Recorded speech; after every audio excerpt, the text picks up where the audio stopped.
Days turned into weeks, and Jack's small workshop became more alive than ever before. Spark, Glint, and Orb were no longer just machines. They were like companions, each one with a unique way of showing thought and emotion. Spark liked to sit near the warm generator. Glint often perched near the window to watch the sky, and Orb floated quietly, projecting soft lights that changed color based on its mood. Jack started to notice little things that made him smile. Spark sometimes brought him pieces of scrap metal as if offering gifts. Glint learned to mimic sounds it heard around the workshop, often replaying Jack's laughter. Orb began saving small recordings of their time together, and would replay them when Jack looked lonely.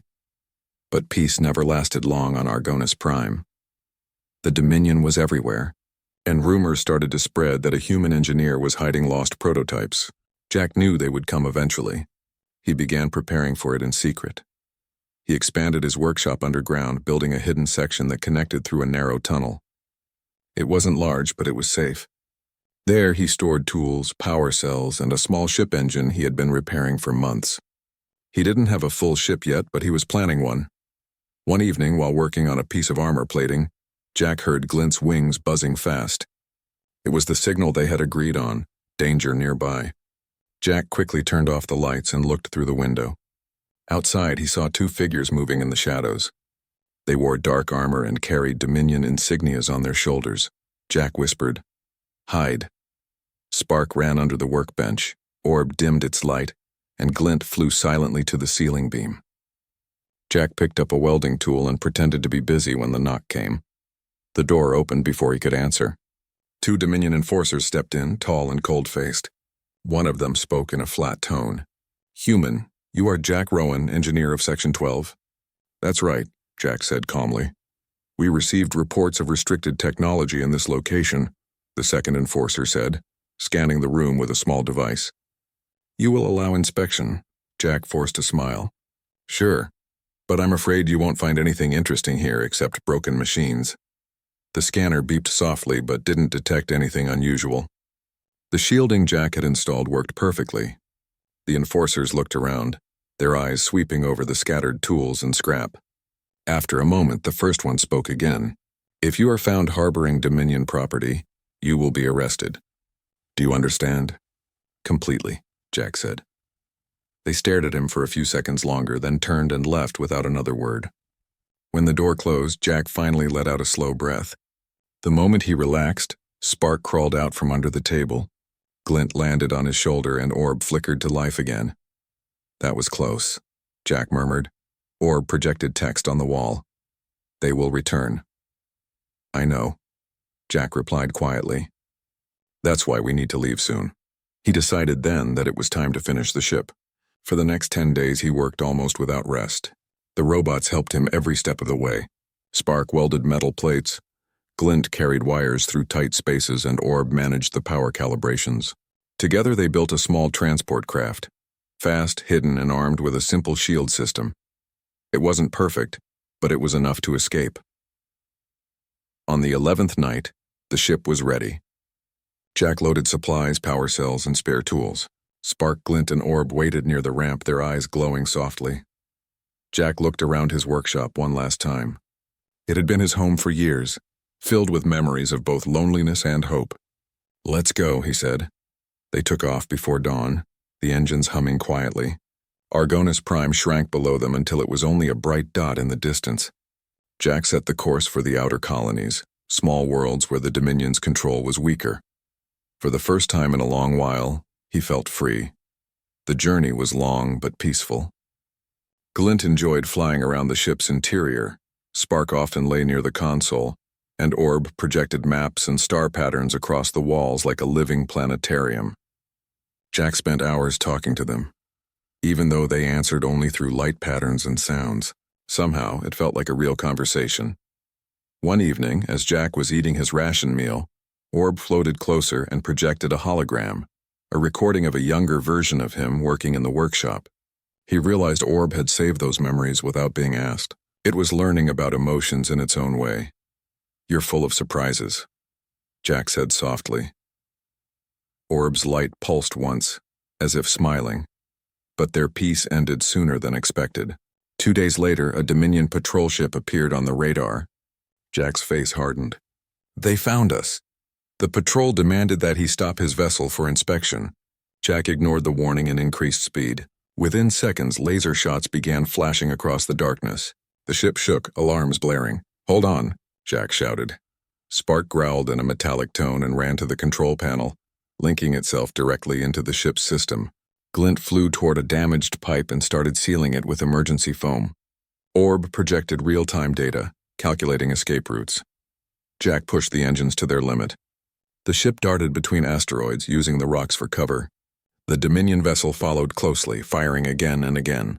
One blast hit their rear stabilizer, and the ship spun violently before Jack regained control.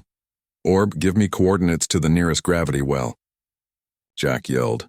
Orb projected a map showing a large planet nearby with a strong magnetic field. If they could reach it, it might disrupt the Dominion's scanners. They plunged into the planet's upper atmosphere, the hull glowing red from the heat. The Dominion ship stayed behind, unwilling to risk entry.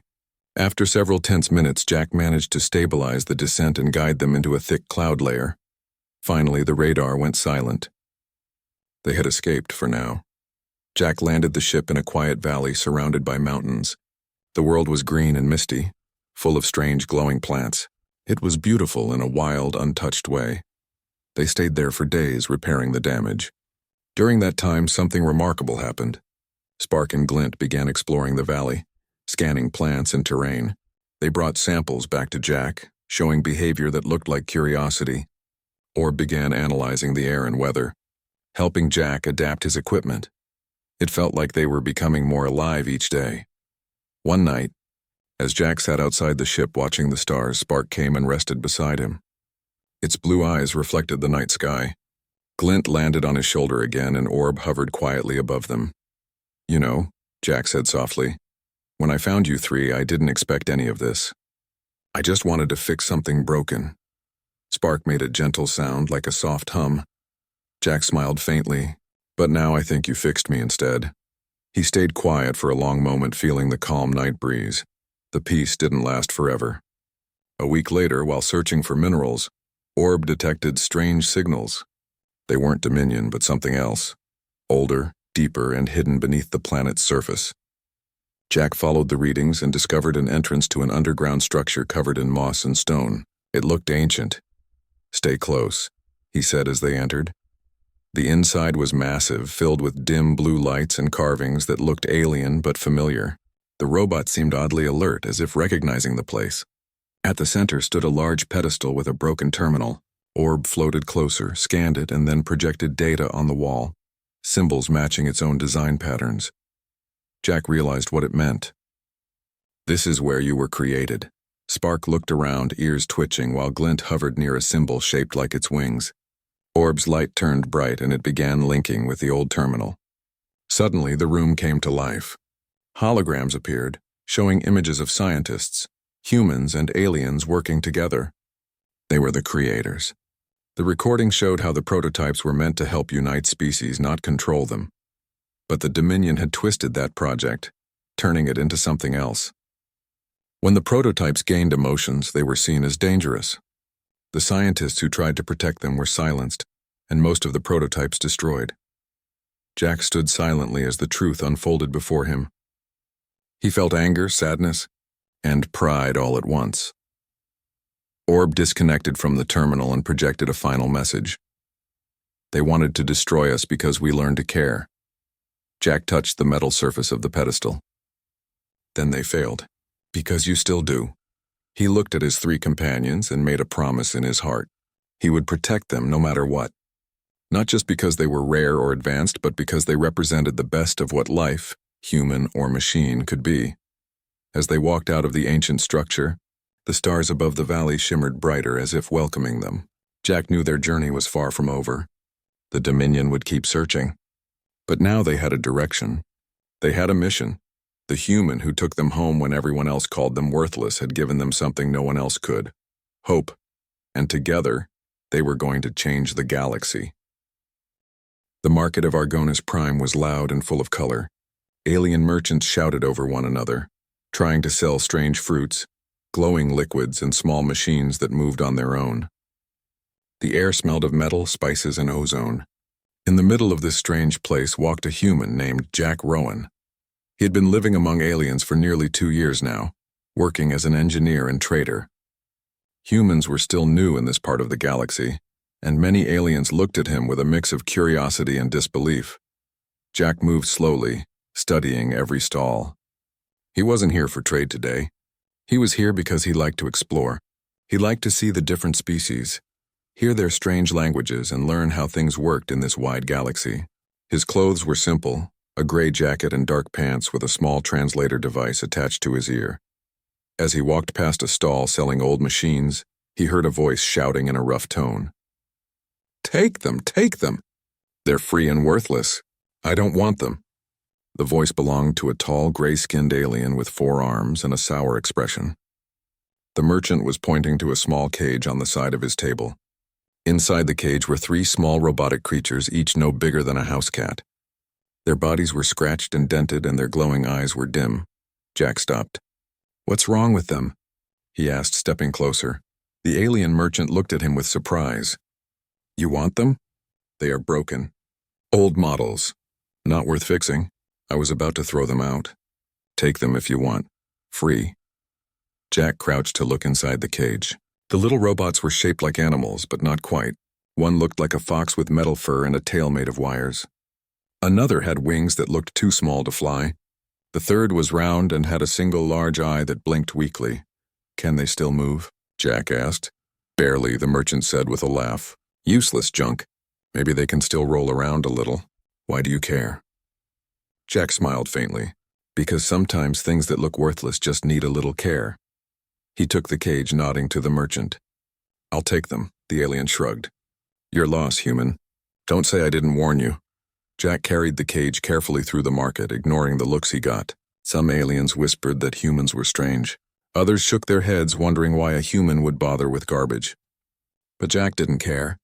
He felt something inside him, an old human instinct to fix, to rebuild, to give second chances. When he reached his small workshop at the edge of the port, he placed the cage on a metal table. The room was full of tools, spare parts, and half-finished machines. He opened the cage, and the 3 little robots slowly came out. They moved awkwardly, their gears grinding, their joints creaking. "Let's see what we can do," Jack said softly. He started working, removing the panels, cleaning the wires, checking the circuits. He noticed that the robots had advanced designs hidden under the damage. Their inner systems were more complex than anything he had seen before. It was strange that someone had thrown them away. The first one, the small fox-shaped robot, had a broken energy core. Jack replaced it with one he had scavenged from an old drone. When he powered it on, its eyes glowed a soft blue and its head lifted for the first time. It looked at Jack, tilted its head, and then let out a small digital sound that almost sounded like a purr. The second one, the one with wings, had a damaged stabilizer system. Jack repaired it, and when he activated it, the little machine fluttered around the room in short bursts. It couldn't stay in the air long, but it tried. Jack laughed softly, watching it buzz happily before landing on the table again. The third one, the round robot with the single eye, had a corrupted memory core. Jack replaced it with a spare data unit and restarted it. When it came online, it scanned him for a few seconds and then projected a faint light on the wall that formed a small message. "Thank you." Jack froze for a moment. He hadn't expected that. "You're welcome," he said quietly. Over the next few days, Jack continued to work on them. He gave them names. The fox-like one he called Spark, the flying one Glint, and the round one Orb. They began to follow him around the workshop, helping him with small tasks. Spark fetched tools with its little jaws. Glint carried light parts from one table to another, and Orb projected schematics on the wall whenever Jack needed to check something. Jack soon realized they were more than simple machines. They learned fast. They adapted to his voice, his tone, and even his habits.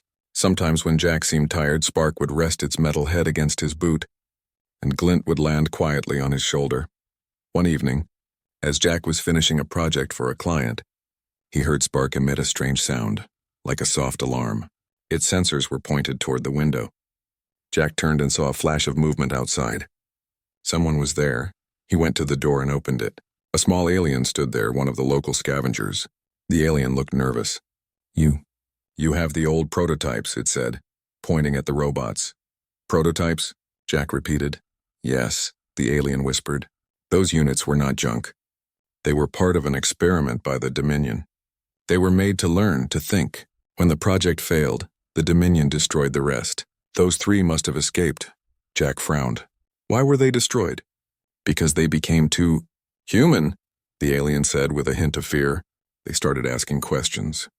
They wanted freedom. The Dominion doesn't like machines that think for themselves. Jack looked back at the 3 small robots. Spark was watching him with bright eyes. Glint was fluttering gently beside Orb, who projected another soft light. This time a picture of a sunrise.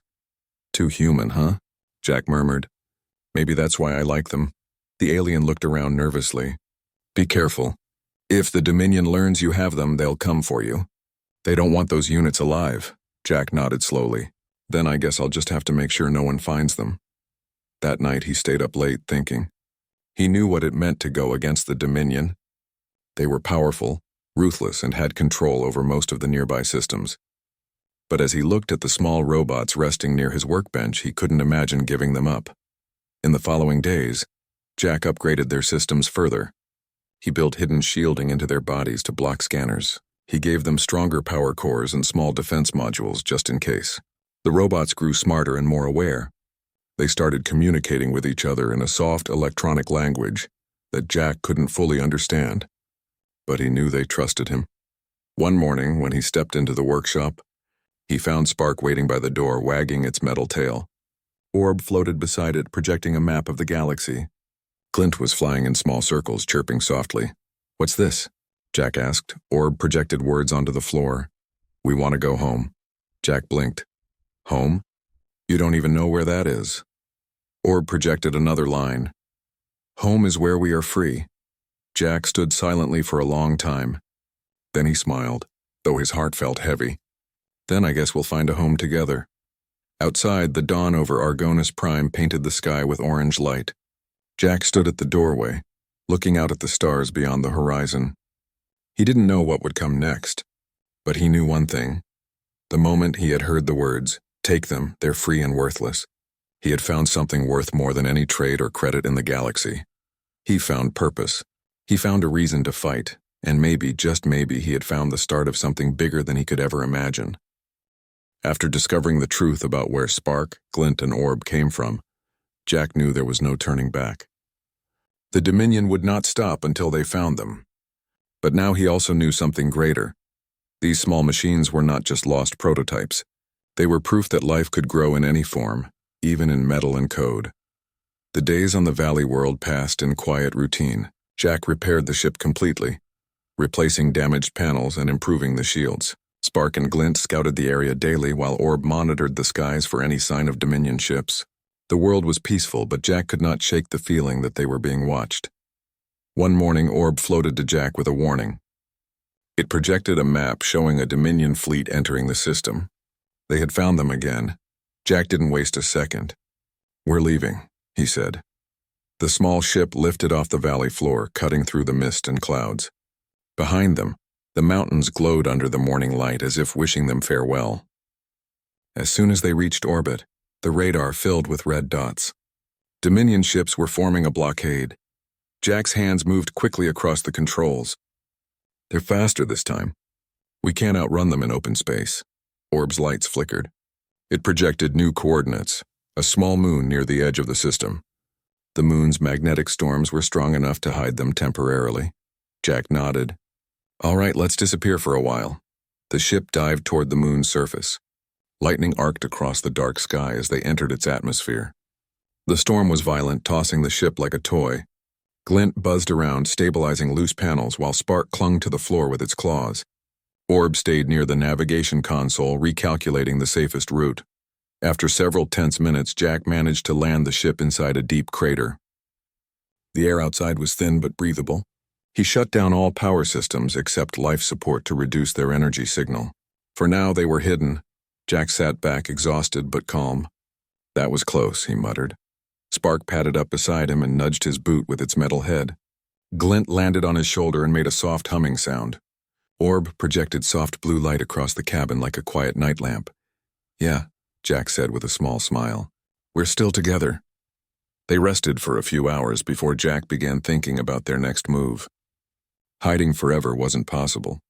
They needed a real plan, not just survival. Orb seemed to sense his thoughts and projected old files from the ancient structure they had found. Among the data were coordinates of several secret research stations scattered across the galaxy. "These are the places where you were built," Jack said, studying the map. "Maybe we can find something there. Something that proves the Dominion was wrong to destroy you." Orb's light pulsed once in agreement.